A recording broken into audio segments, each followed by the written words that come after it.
Hello and welcome to the Level 2 Unarmed Security Guard course. We're about to embark on a 6-hour journey that will not only prepare you for your career in security, but it will also set you up for success in this fast-growing industry.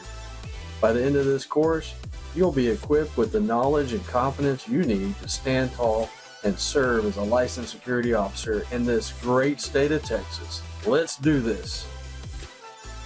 First up, let's talk about who's in charge. The Texas Department of Public Safety, or DPS, is the agency that regulates security officers across the state. They're the big bosses. They make sure everything is by the book. So, once you've completed this course, you'll earn a certificate that's valid for 90 days. But wait, if you don't submit your application to DPS within that time, you'll need to get an updated certificate. But don't worry, you can find everything you need, including the license application, right here. Now, what kind of security officer do you want to be? DPS regulates a whole variety of professions in the security field. Check these out. Unarmed security officers, armed security officers, personal protection officers, private investigators, and even alarm system installers. And yes, locksmiths. You might start out unarmed, but that doesn't mean you can't grow into other areas down the line. Depending on the company you work for, your career path could expand in lots of cool directions. Speaking of companies, let's get a quick crash course on business types. Your security company will have a specific license that defines what services they can provide. These range from Class A, which is your private investigation companies. There's Class B for security contractors, and so on. Our company operates as a Class C license. Basically, it's like a Swiss Army knife of licenses. It covers unarmed guards, armed guards, personal protection officers, and even private investigators. Pretty sweet, right? Now, I bet you're wondering, what exactly will I be doing as an unarmed security officer? That's a great question. Your primary duty is to observe and report. That's right, your job is to keep an eye on things and make sure you spot any suspicious behavior before it becomes a problem.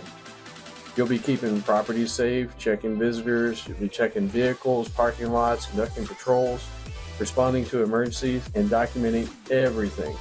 You can be on foot, you can be in a vehicle, maybe even a golf cart. It's all part of the job.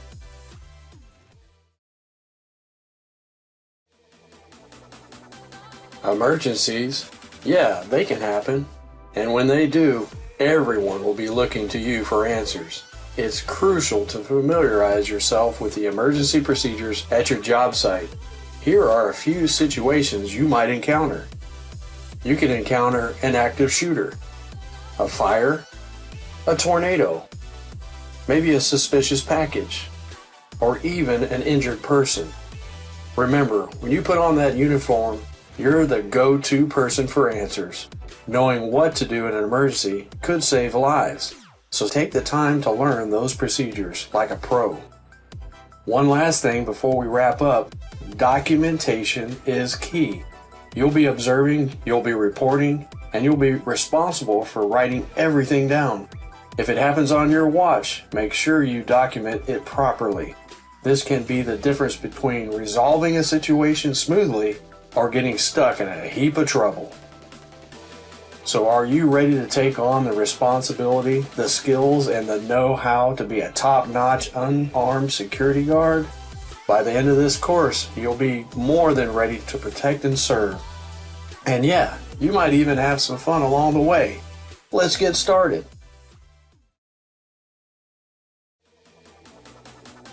All right, let's talk about something serious for a moment.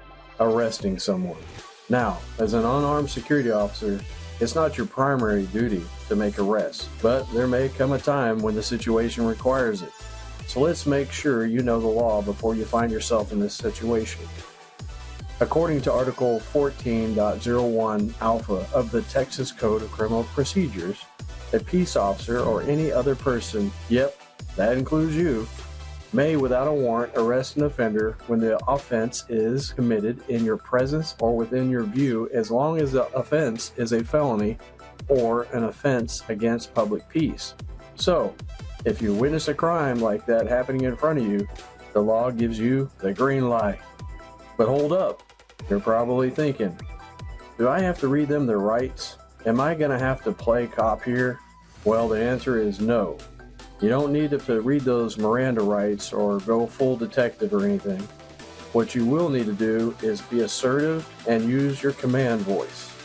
This means letting the person know exactly what you're doing and making sure any bystanders know that as well. Clear communication is key in these situations. You want to stay in control, be professional, and keep things safe for everyone involved. Now, if you need to make an arrest, it's likely you'll need to handcuff that individual. So let's break that down and cover the proper techniques for handcuffing, whether that's standing, kneeling, or on the ground. Please watch the following videos. Hello, my name is Jake Hicks. I'm going to be covering handcuffing with you, the handcuffing class. And the first thing I want to talk about is the handcuff itself and the types of handcuffs to buy. I would buy some type of alloy steel handcuff. You'll find cheaper versions out there that may bend or not perform when you need them. The other requirement we usually give our guards is we ask our guards to at least carry 2 sets. And what I want to show you is the different functions on these handcuffs. And here is a typical key that many of our guards will just carry on their attached to their belt somewhere, so that way they can get to this key easily, I guess you'd say. But on that side you have the hex, and on this side you have the punch. So when you're looking at these different handcuffs, what I want you guys to find is where the double lock is. If it doesn't have a double lock, it might not be a legit pair of handcuffs. All right, so if I want to unlock them with the regular hex key, as you can see, it continues to ratchet down and tighten down. So I put that on the person that I'm handcuffing, and then once it's on, I want a double lock. And here is your double lock. And now it doesn't continue to move, because you'll hear a lot of people start to yell or be uncomfortable saying that the handcuffs are getting tighter. That's probably because the double lock has not been locked. So this is one type of version. There's many, like I said, that are out there. You can buy them on Amazon. You can buy them at Discount Uniform. You can find handcuffs in a lot of different places. But here's a different style, many different types. Larry might actually have a different type over here as well. I thought I had my hinges. So this one is tightening down, and then the double lock on this one is right here on the side. Once you click it, it is now locked down. So that's just a couple of different types. And like I said, we typically ask our guards to carry 2. Now we're going to go over handcuffing while standing. The times that you would want to do this is if you're working with somebody who might be disabled, or you know that they're probably not going to run from you, or they're going to overpower you. Because if they are standing, they go against the wall. Is while he's standing, he can use this wall as leverage to come back and hit me in the face. He could also just bolt and take off. So I would normally not do a handcuff somebody while they're standing. But if I decide to do that, I'm going to go into some of the procedures you're looking for. One is Larry's coming up to arrest the suspect. He's going to be visually looking to see if he has any items on his belt, on the side of his leg, or close to where he can reach and possibly stab him, or maybe he even has a gun on him. So he's kind of visually looking and doing a quick pat down to make sure he's good.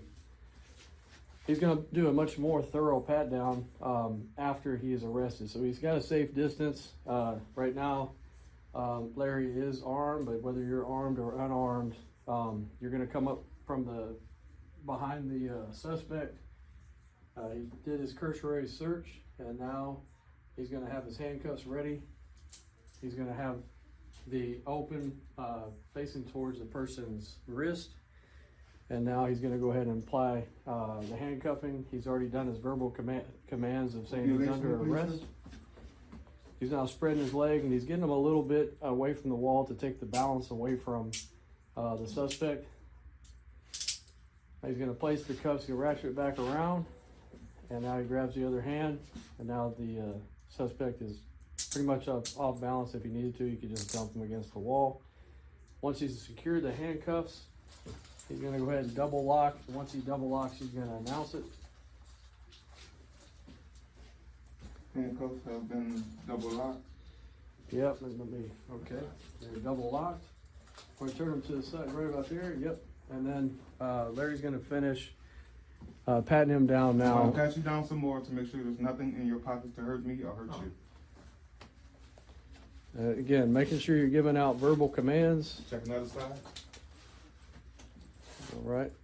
And he's checked him and he says he's secure. Now, one thing that you want to also think about when this person's against the wall, if a lady is pregnant, you probably want to do the handcuffing from a standing, maybe kneeling, but definitely not on the ground. The other one is you probably want to go gender to gender. So if this person was a female and Larry is a male, we'd want a female at least there to witness what we're doing and all those verbal commands being put out there so everybody knows what's going on. All right, we're back with you. Now we're going to be doing handcuffing while the person is kneeling. Again, the suspect will be in a kneeling position. So Larry, if he's armed or if he's unarmed, either way, he would have his pistol drawn and he's giving out his verbal commands of what he's doing. He's placing this person under arrest. So he's going to go ahead and have Nick put his hands behind his head. Put your hands on your head, sir. Interlock your fingers. And he's interlocking his you down on fingers. your knees, please. You can take one knee at a time. Thank you, sir. There we go. Cross your feet, please. Thank you, sir. Now, as we can see, he's already off balance, and as Larry's approaching him, he's going to make sure he has no weapons or anything on him. Is there anything to hurt me? No, sir. More of a cursory search. It's not too thorough, but just making sure he can't just reach something. If he does, then he can dump him. The other thing that's really great about kneeling, which is our preferred, is that Larry has full field of view of what's going on, and he's not in a vulnerable position by facing a wall. He can maneuver himself wherever he needs to. He go ahead and places the handcuffs on the left, and then on the left hand. Once they are secure, then again he's going to double lock.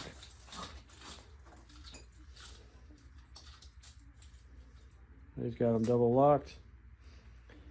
Next thing he's going to do is, again, just making sure that the suspect can't get to anything. He's going to lift him up by his arm. Once I stand you up, uncross your legs. Stand him up. And he's going to finish his full pat down and making sure the suspect doesn't have anything else on him. Because if he was going to get transported or if he's going to get turned over to the police, it would be pretty bad if he had a weapon on him and then end up getting used on him when they unhandcuffed him. All right, now we're continuing the handcuffing class, and we're going to be on the ground. We're going to be handcuffing the suspect on the ground. Larry has already put him down by hitting him in the back of the legs. So the suspect is on the ground now. He's going to put his knee in the back for leverage and having most of his weight on there. Again, not a great position for Larry because now he's down with the suspect. Hopefully you'll have another partner with you to be able to put the handcuffs on. Yeah, because But yeah, Larry, let him see the handcuffs, your knees in the way a little bit. So you place it on the handcuffs. As you can see, the suspect is also on his chest, and sometimes he can start to freak out, feel like he's not able to breathe. So roll him on the side. Again, he patted him down just like he did the other two procedures. Now, yeah, you can roll him to the side and pat him and check him, and then have him come up on his knees. All right, you come up on your knees for me, sir. Yep. Slide your knee up. On your knees. There you go. There we go. And now he's going to finish patting him. Okay. Some things to think about again. If a woman was pregnant, you probably want on the ground. You don't want anybody on their chest very long. And all you got to do is roll them up or roll them over and put them up on a seated position on the curb or on a chair, and then continue your report or whatever else you need to do. Call it in. Make sure he is double locked and he announces it. You double lock, sir, for your safety and mine. Now just go over the liability piece real quick. Once you have somebody handcuffed, now they're your responsibility. If they run out to the street or do anything to hurt themselves, you're responsible for them. Or say that it was a domestic issue and the spouse was coming and was wanting to hurt the suspect, you now have to get in the middle of that and keep your suspect from getting hurt, as you will have to render aid to them as well, because now you're liable for them because you've taken their ability to defend themselves. All right, let's shift gears a bit and talk about warrants and citizens' rights when it comes to being searched. Now, we'll take a deeper dive in this in the Level 3 course, but it's important to have a basic understanding now. In most cases, if you're dealing with a search, you'll need a warrant. Simple, right? But there are a few exceptions where you might not need one. So let's cover those and times when you can search somebody without a warrant. First up, there's probable cause and reasonable suspicion. Now here's the deal. As a security guard, if you have probable cause or the belief that a crime is being or has been committed, you may be able to search someone without a warrant. On the other hand, reasonable suspicion is a lower standard, but it still means you believe someone may be involved in a criminal activity. The big thing is, do not make a false arrest. However, this comes with an important warning. You're taking an extreme risk if you try to act on your own. Why? Because the general rule is that you must actually see the crime happen in order to search somebody without a warrant. If you're ever unsure, always call your supervisors before taking any drastic measures. Keep in mind, as a security guard, you're generally limited to the property or the facility you've been hired to protect. So if you're hired to protect a store, your duties end at the store. You can't go rogue and start making decisions outside of that property's boundaries. Always check with your SOP and your supervisor if you have questions. There is another exception though. If a company requires employees to sign a contract that allows for searches, then you're in the clear to search someone with that contractual permission. But remember, that only applies if it's part of the contract. Here's what you can't do. You can't search a person on their property without express permission. And no matter the situation, you never have the right to excessive force on anyone. Period. So the safest thing you can do in these situations is this. If you ever have any doubts, call your supervisor. They'll help guide you through the proper steps to make sure you're staying within the bounds of the law. This will protect both you and the people around you. At the end of the day, your job is to ensure safety, not to overstep your boundaries. When in doubt, stay cautious, call for help, and always follow the rules. In the next lesson, we're going to go over legal aspects to make sure you're well equipped to handle any situation. Okay, now we're going to get into something that's not just important, it's critical to the role as a security officer. Ethics and how you carry yourself on the job. Here's the thing, once you lose respect as a guard, it's really hard to get it back. So let's break down what ethics really mean and how they impact your everyday responsibility. First things first, being a security officer isn't just a job, it's a profession. A profession is an occupation that requires specialized skills and training. As a security officer, you're in a position of public trust, and that means the public, your employer, and your coworkers, and your clients should be able to trust you completely. You must always conduct yourself in a professional manner, whether you're on duty or off. This is about more than just following the rules. It's about building a reputation of integrity and trust.